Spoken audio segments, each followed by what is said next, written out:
नमस्कार। बिहार के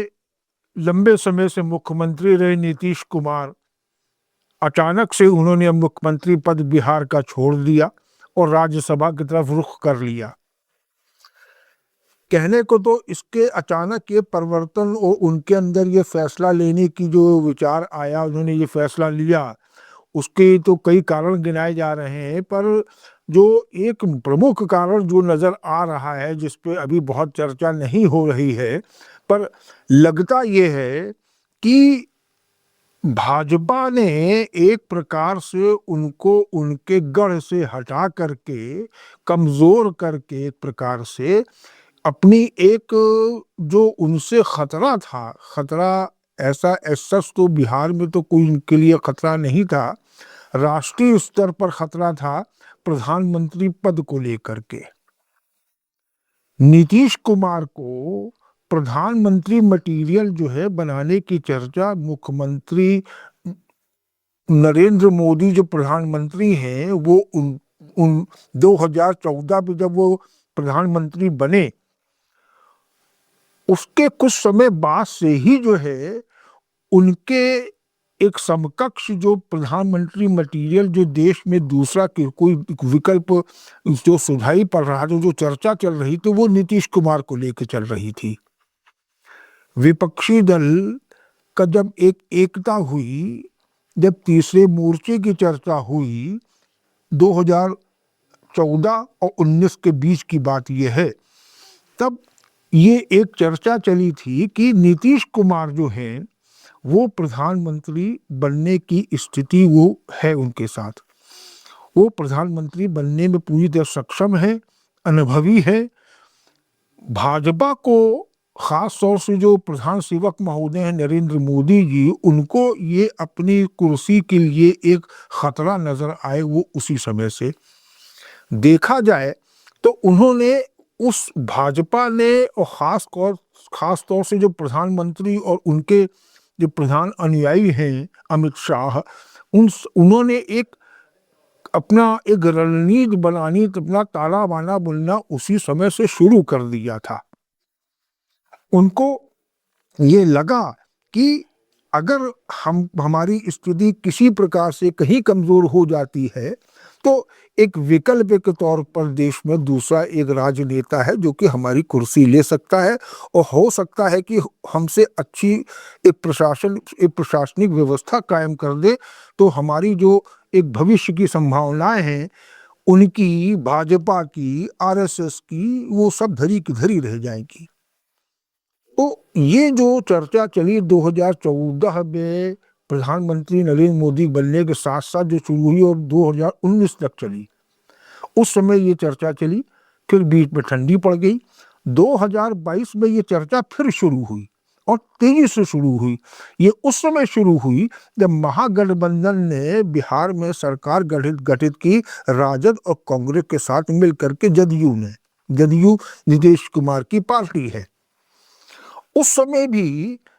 तेजस्वी यादव जो राजद नेता हैं, उपेंद्र कुशवाहा हैं, इन लोगों ने एक प्रकार से माहौल बनाना शुरू कर दिया तीसरे मोर्चे के एक कैंडिडेट के रूप में कि नीतीश कुमार प्रधानमंत्री के उम्मीदवार के रूप में आगे बढ़ाया जा सकता है इनका नाम।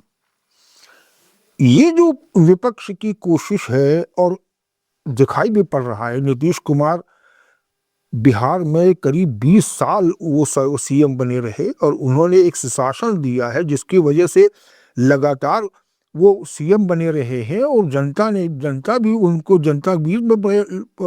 लोकप्रिय है और एक जनाधार है। और माना जाए तो जदयू जो उनकी जनता दल यूनाइटेड जो उनका दल है, उसकी पहचान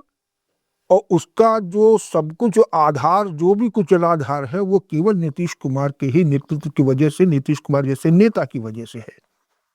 नीतीश कुमार सीएम रहे हैं, उन्होंने अपना शासन करके दिखाया भी है, सुशासन उन्होंने बिहार में दिया है और उसी का नतीजा है कि वो बार बार सीएम लगातार बनते चले गए। और इस बार भी जब अभी हालिया जो विधानसभा चुनाव हुए हैं, उसमें भी विपक्ष के तमाम जोर लगाने के बावजूद नीतीश कुमार की ही पार्टी भाजपा के साथ मिल करके सत्ता में आई ये बात दीगर है कि इस बार नीतीश कुमार की पार्टी जदयू जो है उसको कम सीटें मिली, भाजपा को 4 सीट ज्यादा मिली। भाजपा को 89 सीट मिली तो नीतीश कुमार की पार्टी जदयू को 85 सीट मिली हैं। पर दोनों का गठबंधन क्योंकि पहले से था ही है, दोनों ने मिलकर बहुमत हासिल कर लिया और एक सरकार बना ली। उस समय ये एक बात भाजपा, क्योंकि भाजपा को नीतीश कुमार को हल्का सा कमजोर करना का टारगेट उनका आज से नहीं 2014 से चला आ रहा है। प्रधानमंत्री का विकल्प के रूप में उनकी पहचान को समाप्त करने की कोशिश के तहत ही उसके साथ समय समय पर गठबंधन किया। 2022 में जब भाजपा से जदयू अलग हुई और कांग्रेस से राजद के साथ आई, तब भी भाजपा की कोशिश यही रही कि घुमा फिरा के मिला के किसी प्रकार से नीतीश कुमार को अपने पक्ष में रखा जाए और उनको बिहार तक ही सीमित रखा जाए, उनकी इच्छा अनुसार उनको मुख्यमंत्री बनाए रखकर। ये जो कोशिश भाजपा की रही है, उसके अगर पृष्ठभूमि में देखा जाए तो वही एक सोच थी कि इनको पीएम मटीरियल बनने की स्थिति और पुख्ता न बना दी जाए, ऐसी स्थिति न बनने पाए ताकि ये एक प्रधानमंत्री के एक मजबूत दावेदार प्रतिद्वंदी बन के सामने उभर के आए पीएम पोस्ट के लिए, प्रधानमंत्री पद के लिए। तो ये जो रणनीति उनकी चल रही थी, उन्होंने उनको बिहार तक सीमित रखा। 2022 में जब महागठबंधन की सरकार बनी तो बाद में उसमें तोड़फोड़ हुई, तो फिर जब दोबारा नीतीश कुमार कोशिश में गए कांग्रेस के साथ साथ जुटाने के लिए, पर कांग्रेस का रिस्पांस उनको ज़्यादा माफिक नहीं लगा, तो वो वही भाजपा के पास फिर लौटे और भाजपा के साथ मिल करके एक मेजॉरिटी हासिल करके गठबंधन सरकार उन्होंने फिर बना ली और फिर मुख्यमंत्री बन गए। कुल मिलाकर के भाजपा और प्रधानमंत्री नरेंद्र मोदी का यही प्रयास रहा है कि इनको बिहार तक ही सीमित रखा जाए ताकि इनके नाम के साथ जो पीएम पद की जो एक चर्चा चल रही है उसको समाप्त करा जाए, खत्म किया जाए। और चर्चा बिल्कुल खत्म, मतलब खत्म करने का ये तो एक उनका एजेंडा और उनकी रणनीति चली आ रही है। अभी तक उनको वहां सीमित रखा, पर अब इस इलेक्शन में जब भाजपा को ज्यादा सीटें मिली और नीतीश कुमार को कम सीटें मिली, तब भाजपा को ये लगा कि अब ऐसा मौका है जब हम नीतीश कुमार जैसे एक कुशल शासक कहिए, एक चतुर राजनेता कहिए, उनके ऊपर नकेल डाल सकते हैं, उनको दबा सकते हैं और उनकी पीएम बनने की जो संभावना को हमेशा के लिए समाप्त किया जा सकता है। ये उनको बड़ा अच्छा मौका मिला और इसी मौके का फायदा उठा करके उन्होंने एक दबाव बनाना शुरू कर दिया, जैसा कि सामने दिखाई पड़ रहा है कि वो बड़े पार्टी बन के उभरी है, जदयू के कम विधायक जीते हैं, वो छोटी है, पर क्योंकि नीतीश कुमार जैसे बड़े कद के नेता बिहार के लिए सीएम बने हुए हैं, तो भाजपा को उनको यही कन्विंस करना पड़ा कि अब आप जो है हमारी एक दबाव डालना शुरू करा कि साहब अब सीएम पद हमको मिलना चाहिए क्योंकि हम ही सबसे बड़े दल हैं। नीतीश कुमार यहाँ पे जैसा कि स्थितियां घटनाक्रम सामने दिखाई पड़ रहा है, उसमें यही दिखाई पड़ रहा है कि नीतीश कुमार इस समय अपने स्वास्थ्य को लेकर हल्का सा चिंतित होने लगे थे। और जैसा कि उन्होंने अभी राज्यसभा के लिए नामांकन पत्र भरते समय और ये निर्णय लेते समय कि हम सीएम पद छोड़कर राज्यसभा में जाना चाहते हैं, उस वजह से उन्होंने कारण गिनाए हैं। उनमें एक कारण ये भी है कि स्वास्थ्य, दूसरा उनकी बड़ी इच्छा रही है कि संसद के दोनों सदनों के हम सदस्य हो जाए। तो लोकसभा के वो रह चुके हैं, विधानसभा में वो रहे ही लगे लगातार, बिहार विधानसभा में राज्यसभा उनसे छूटी हुई थी, तो अब वो राज्यसभा इसीलिए जा रहे ताकि राज्यसभा के सदस्य बनकर वो संसद के दोनों सदनों के सदस्य बनने का एक गौरव प्राप्त करेंगे। ये उनका एक प्रेस बयान कहिए, ये उनका सामने कही, जो कि एक जाहिर बात है ऐसी स्थिति में जो राजनेता जिस तरह बयान जारी करते हैं वही उन्होंने जारी किया कि साहब स्वास्थ्य खराब था, मेरी इच्छा थी वहाँ जाने की। पर इसके जो पर्दे के पीछे जो घटनाक्रम चल रहा है वो यही रहा है कि जो बिग जो बड़ा भाई के रूप में जदयू सीएम पद के लेने के साथ साथ बना हुआ था, भले ही इस चुनाव में कम सीट आने के बावजूद भाजपा को उनको ये दबाव डालने में सफल हो गई एक प्रकार से कि क्योंकि भाजपा के अधिक विधायक आए, वो बड़ा दल है, उनके सीएम मुझे मिले और आप जो है स्वास्थ्य की वजह से राज्यसभा जाओ। नीतीश कुमार अपने स्वास्थ्य की वजह से थोड़ा कमजोर पड़े, यही यही सामने जो दिख रहा है, और उन्होंने जो पब्लिक में बयान देना था वो यही बयान दिया और वो वहाँ के लिए नामांकन भर भी दिया है। और अब 1 महीने भर बाद जो है वो अगर सब कुछ घटना के अनुरूप चलता रहा या रणनीति के अनुरूप चलता रहा या योजना जो भाजपा के अनुरूप चलता रहा तो राज्यसभा के लिए चुने जाएंगे और राज्यसभा सदस्य बन जाएंगे। वहां जाकर के जैसा वो कह रहे हैं कि साहब वहां से मार्गदर्शन करते रहेंगे, अपनी पार्टी को संभालते रहेंगे,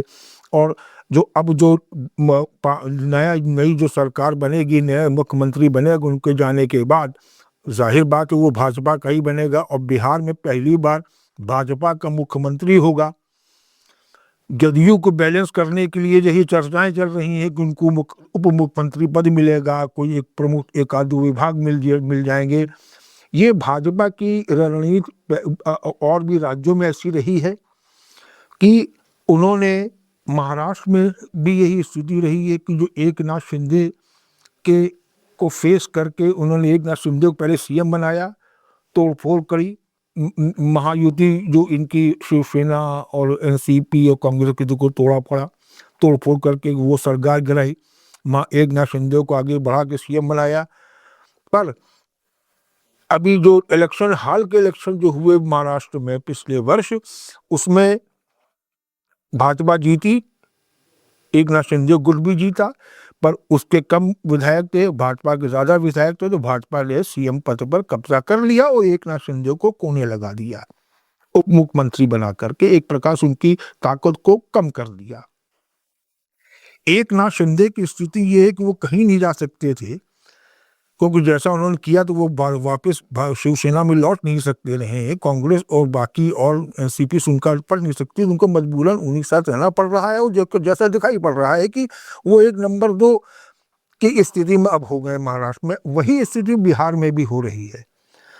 बिहार में नीतीश के जाने के बाद से जदयू जाहिर बात है कि एक छोटी पार्टी बनकर रह जाएगी, और कोई आश्चर्य जैसे कि भाजपा की और भी अगर आप इतिहास देखिए तो उन्होंने और भी राज्यों में जिस प्रकार से वहाँ के जो प्रभावी दल है उनको छिन्न भिन्न किया है, कमजोर किया है, तो पूरी यही एक उम्मीद की जा रही है, एक संभावना जताई जा रही है कि बिहार में भी जदयू को लेकर के यही स्थिति बनने वाली है। जहां भाजपा के सीएम बना, उसने पहला उनका एजेंडा यही हुआ कि किसी प्रकार से जदयू को कमजोर करो। बाकी विपक्षी जो राजद हैं, कांग्रेस है, वो तो वैसे ही किनारे लगे हुए हैं, अभी वैसी चुनावी हार के बाद से बिल्कुल घायल पड़े हुए हैं। तो अब क्योंकि जदयू सत्ता में है, साथ में है, सत्ता के सत्तारूढ़ गठबंधन में, तो उसको कमजोर करेंगे। और कोई आश्चर्य नहीं कि कुछ जल्दी ही ये भी सुनाई पड़ जाए कि जदयू के बड़ी संख्या में जो विधायक हैं वो उन्होंने एक भाजपा में शामिल हो गए, तो रही सही ताकत जो है वो भी कमजोर कर देगी, ये पूरी संभावना लग रही है। तो नीतीश कुमार जो है वहां जाकर जो मार्गदर्शक बनने का जो बयान जारी कर रहे हैं, ऐसा हमको मतलब ऐसा सामने दिखाई नहीं पड़ रहा है। दिखाई यही पड़ रहा है जो कि भाजपा और भी राज्यों में करती आई है, और उसने एक बहुत बड़ी जो एक उसकी जो उसकी कोशिश थी कि नीतीश कुमार को प्रधानमंत्री मटीरियल बनने की कोई भी स्थिति अब आगे न बनने पाए, उसको जो है उसने इस नीतीश कुमार को के नाम पर बिहार विधानसभा चुनाव जीता, और जीतने के बाद जो उसको धीरे से राज्यसभा शिफ्ट किया जा रहा है, उससे यही एक संभावना लग रही है कि भाजपा जो है वो अपने मकसद पे पूरी तरह से सफल हुई है, और बिहार तो उससे कब्जे में करने जा ही रही है, वो जदयू को भी निपटाने जा रही है, ये भी तय लग रहा है। जो कि जैसे घटनाक्रम हो रहा, जैसे कि भाजपा की स्टाइल रही है शासन करने की, राजनीति करने की। उस और साथ साथ जो बड़ी जो उसने जीत हासिल करी है वो ये है कि देश में प्रधानमंत्री को टक्कर देने वाला या प्रधानमंत्री के को एक प्रकार से चुनौती देने वाला नरेंद्र मोदी को प्रधानमंत्री पद को लेकर के वो ऐसे एक नेता को एक प्रकार से पद पर उसके काट दिए गए हैं और चुपचाप उसको एक राज्यसभा में एक सदस्य के रूप में, हो सकता है वहाँ कोई केंद्रीय मंत्री पद उनको मिल जाए, ये हो सकता है। पर इस सब के बावजूद अब नीतीश कुमार प्रधानमंत्री पद के दावेदार मटीरियल नहीं रहेंगे। भाजपा ने ये चीज बिल्कुल पुख्ता सुनिश्चित कर लिया है। साथ साथ ये भी सुनिश्चित कर लिया है कि बिहार में अब